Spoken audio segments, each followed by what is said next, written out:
And now, it's time for another Dice Tower review with Tom Vasel.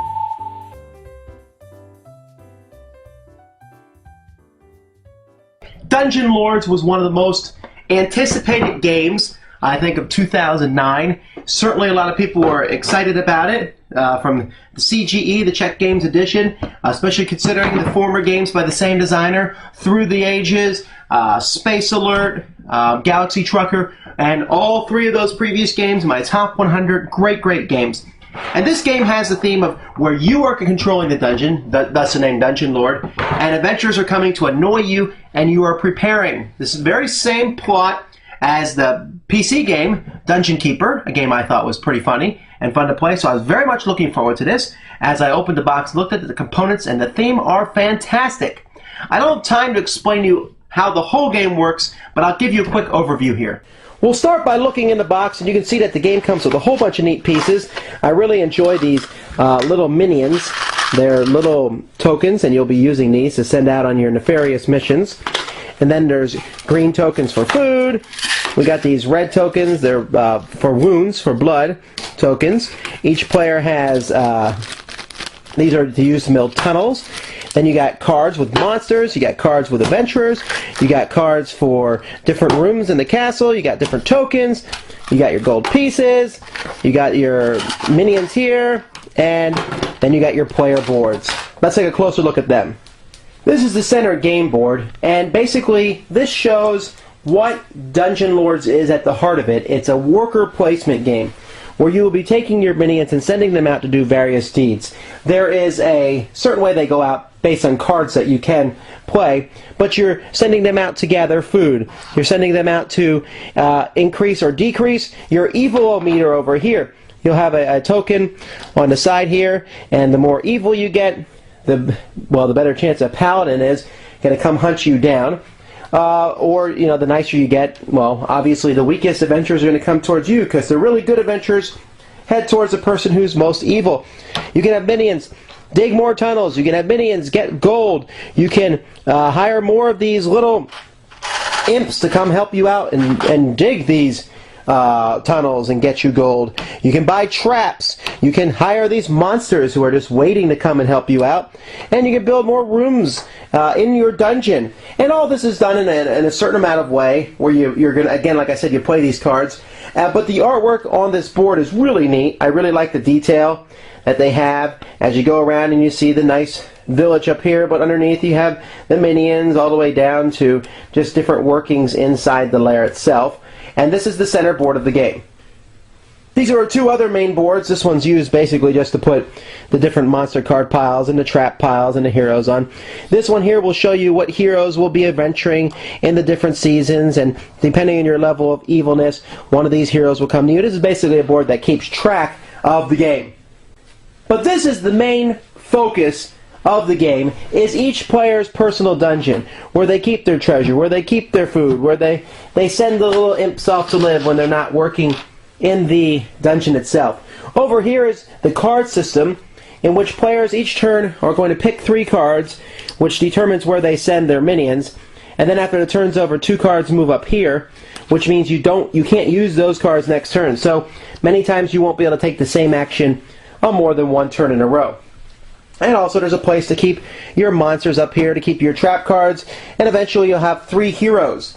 At the end of each year, the game takes place over 2 years, and over the course of those years, you are building up your dungeons, you are collecting gold, you are collecting food, you are recruiting monsters, adding them to your dungeon, and traps to your dungeon. Eventually this hero party will come through. And the way the hero party comes through is basically a puzzle, in the sense that each turn the heroes come through. You can throw a monster at them, when they come in each area of your tunnel. So let's say they come in here. You can throw a monster at them. You can lay a trap on them. Different things happen, like each turn this guy will heal his party for 2 hit points. This guy will cancel out 2 of your trap points. They'll take fatigue. The guy in the front takes damage. This guy here's a wizard. He can cast different spells upon you. Then what monsters you send against the hero depends. For example, this vampire can do 3 damage to any opponent, or he can do 2 damage, and you can use them again later on in the dungeon. She can do 4 damage to the front person, or 1 damage to 2 different other people in the party. he does 1 damage to everybody and cancels them from conquering a room.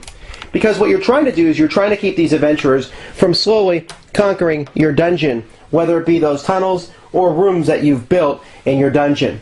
And when you capture them, you'll get points. So as the game progresses, you get points for how big your dungeon is, you get points for every hero that you've captured, especially if the big bad evil paladin shows up.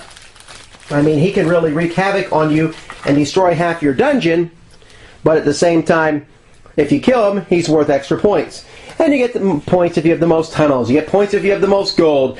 You get points if you're the most evil. There's many different ways to get points in this game, and at the end of the game, the player with the most points is the winner. What do I like about the game? Love the theme. Think it's hilarious, setting up for these adventurers as they come in.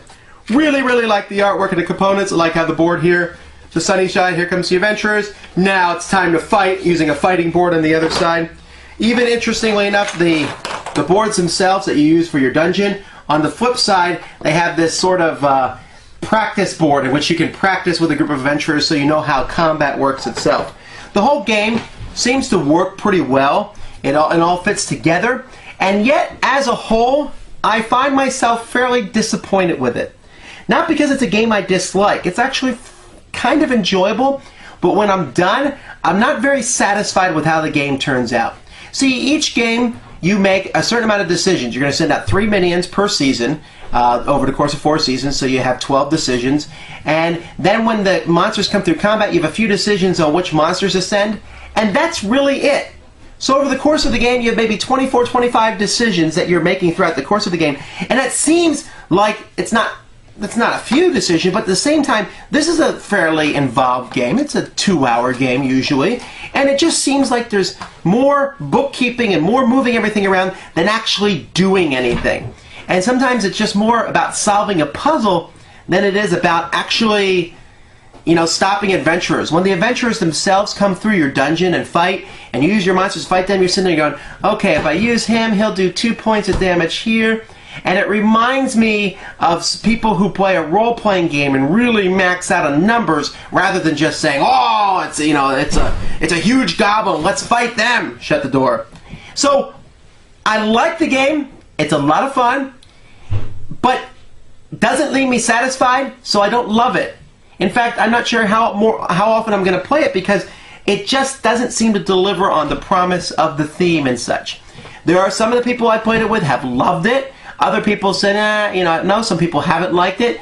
I really want to like the game. It's just not nearly as good as it sounds. Thanks for joining us today. For more written, audio, and video reviews, as well as the #1 board game podcast, check out the website at www.thedicetower.com. Until then, this is Eric Summerer, and you've been watching The Dice Tower.